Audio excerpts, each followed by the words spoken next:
যদি কেউ সালাহ আদায় না করে তাহলে তার অনেক বিপদ হতে পারে। তখন হতে পারে আপনার বিশ্বাস দুর্বল হয়ে যাবে, অথবা এই বিশ্বাসটা চলেও যেতে পারে। কারণ মানুষ আসলে মনে করে পৃথিবীতে তার যে সম্পদ আর সম্মান আছে এর কারণ হলো পৃথিবীর সব বস্তুগত জিনিস।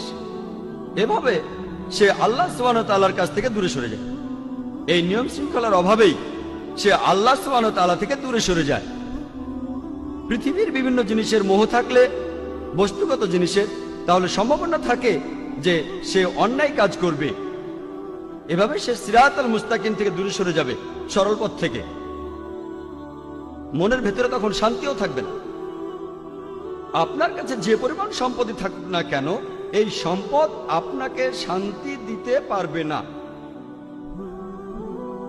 আর মানুষজন যে কারণে সালাহ আদায় করে না সেটা হলো তাদের জ্ঞানের অভাব।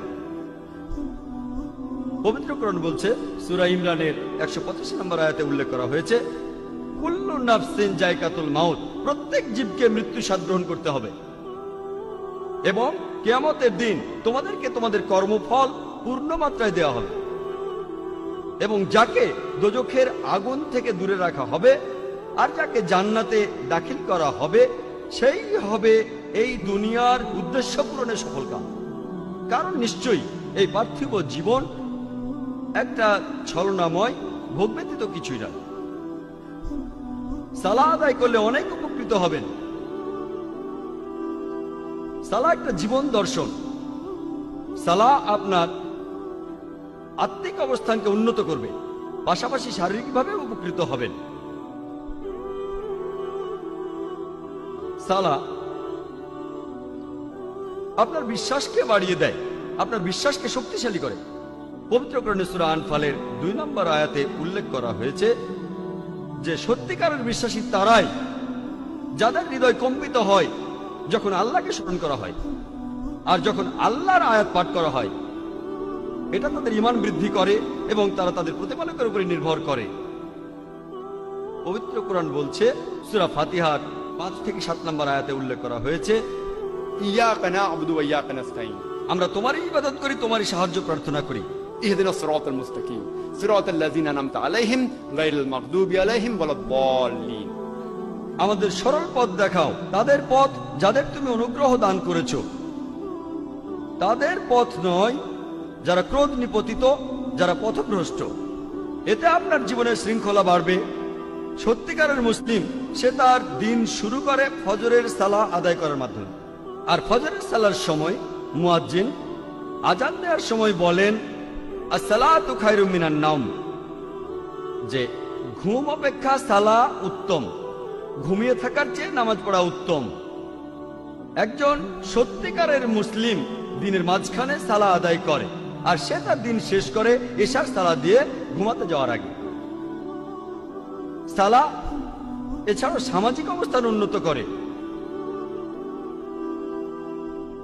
সালাহ আদায়ের সময় যে সমাবেশ, সেটা আমাদের ভ্রাতৃত্ব বোধ বাড়ায়, মমত্ব বোধ বাড়ায়, একতা বাড়ায়, আর এটা সাম্যবাদের এক অনন্য দৃষ্টান্ত। সংহতি বৃদ্ধি পায়।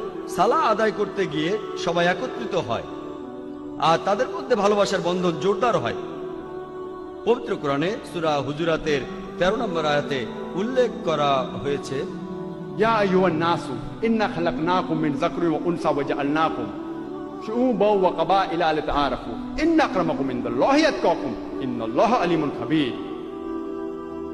হে মানুষ জাতি, আমি তোমাদের সৃষ্টি করেছি একজন পুরুষ ও একজন নারী হইতে, পরে তোমাদের বিভক্ত করেছি বিভিন্ন জাতি ও গোত্রে, যাতে তোমরা অপরের সাথে পরিচিত হতে পারো। এজন্য নয় যে তোমরা পরস্পরকে ঘৃণা করবে।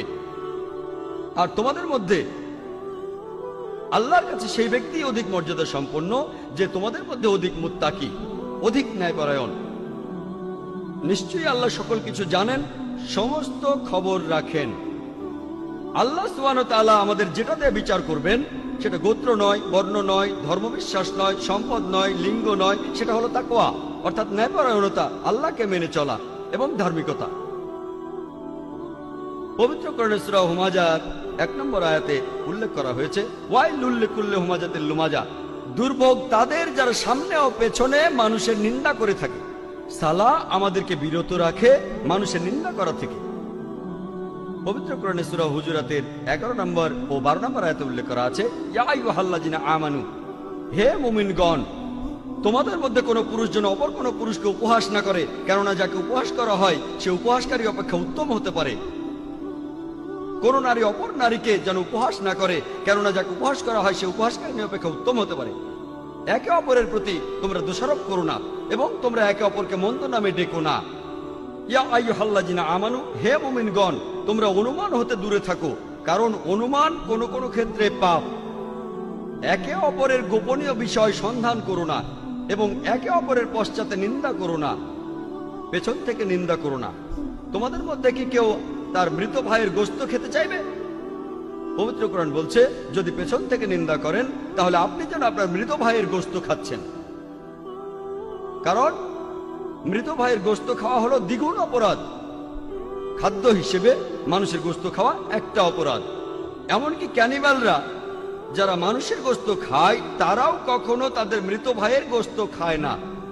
কোরআন বলছে যদি পেছন থেকে নিন্দা করেন তাহলে দ্বিগুণ অপরাধ করছেন। অপরাধটা এমন যেন আপনি মৃত ভাইয়ের গোশত খাচ্ছেন। কোনো প্রমাণ ছাড়াই কারো ব্যাপারে নিন্দা করো না, এটা পাপ। আর কারো পেছন থেকে নিন্দা করা হলো দ্বিগুণ পাপ, দ্বিগুণ পাপ। আর আল্লাহ সুবহানাহু ওয়া তাআলা এখানে তিনি নিজেই উত্তর দিয়েছেন, তোমরা তাকে ঘৃণ্যই মনে করো। সালাহ এটা আমাদের ব্যবসা ক্ষেত্র এবং দৈনন্দিন কাজের মধ্যে সত্যবাদিতা এবং সততাকে বাড়ায়। আমি আগে বলেছিলাম পবিত্র কোরআনে সূরা আনকাবুতের 45 নম্বর আয়াতে উল্লেখ করা হয়েছে, উতলু মা উহিয়া ইলাইকা মিনাল কিতাবি ওয়া আকিমিস সালাতা ইন্নাস সালাতা তানহা আনিল ফাহশাই ওয়াল মুনকার, যে তুমি আবৃত্তি করো সেই কিতাব হতে যা তোমার প্রতি প্রত্যাদেশ করা হয় এবং সালাত কায়েম করো, কারণ নিশ্চয়ই সালাত তোমাকে অশ্লীল ও মন্দ কাজ হতে বিরত রাখে। পবিত্র কোরআন বলছে সূরা ইসরার 81 নম্বর আয়াতে উল্লেখ করা হয়েছে, ওয়াকুল জাল হক ওয়া যাকাল বাতিল ইন্নাল বাতিলা কানা যাহুকা, বলো সত্য এবার উপস্থিত হয়েছে এবং মিথ্যা বিলুপ্ত হয়েছে, কারণ নিশ্চয়ই মিথ্যা তার প্রকৃতিগত কারণেই ধ্বংস হয়ে যাবে। সালাহ আমাদের সত্যবাদী হতে শেখায়। একই ধরনের কথা বলা হয়েছে সূরা বাকারায় 42 ও 43 নম্বর আয়াতে উল্লেখ করা হয়েছে যে তোমরা সত্যকে মিথ্যার সাথে মিশ্রিত করো না এবং জেনে শুনে সত্য গোপন করো না। কোরআন আমাদের সত্যবাদী হতে শেখায় যে সব সময় আমরা সত্যি বলবো। পবিত্র কোরআনে সূরা বাকারার 188 নম্বর আয়াতে উল্লেখ করা হয়েছে যে তোমরা একে অন্যের সম্পদ অন্যায়ভাবে গ্রাস করো না এবং মানুষের ধন সম্পত্তির কিয়দাংশ জেনে শুনে অন্যায়ভাবে গ্রাস করার উদ্দেশ্যে সেটা বিচারকের নিকট পেশ করো না। পবিত্র কোরআন বলছে ঘুষ দেয়া বা নেয়া নিষিদ্ধ, আপনারা ঘুষ দেবেন না। পবিত্র কোরআন আমাদের দেখিয়ে দেয় কিভাবে সৎ জীবনযাপন করতে হবে। পবিত্র কোরআন মানুষের জীবনে শান্তি এনে দেয়। পবিত্র কোরআনে সূরা রদের 28 নম্বর আয়াতে উল্লেখ করা হয়েছে, নিশ্চয়ই যখন আল্লাহকে স্মরণ করা হয় হৃদয় তখন শান্তি খুঁজে পায় এবং প্রশান্ত হয়।